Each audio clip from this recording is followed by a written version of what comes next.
inna jamala dhahiri yadhhab, hakika ule uzuri wa nje pia huwa unaondoka. Yule mwanamke ambaye umemuoa kwa ajili ya uzuri aliyokuwa nao, akipata mtoto wa kwanza, wa pili, wa tatu, uzuri upo, uzuri unaondoka.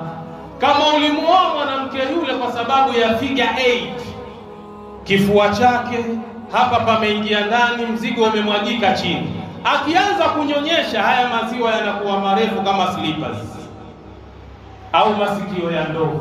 Figure 8 ipo? Figure 8 ipo? Hakuna. Sasa ikiwa umemuoa kwa sababu ya ule uzuri na ushaanza kumalizika ule uzuri, itakuwa kazi yako kila siku wewe unaoa kwa sababu ya kumtafuta mwanamke mzuri. Lakini lao kama umemuoa kwa sababu ya dini, dini inazeeka? Dini haizeeki. Kwa maana hiyo, yule mwanamke ukimuoa kwa sababu ya uzuri aliyokuwa nao, umekosea. Kwa sababu gani? Inna jamala dhahira yadhhab, ule uzuri wa nje huwa unaondoka. Wala yabqa illa jamalu dini wal akhlaqi, na haubaki isipokuwa uzuri wa dini na ile tabia njema.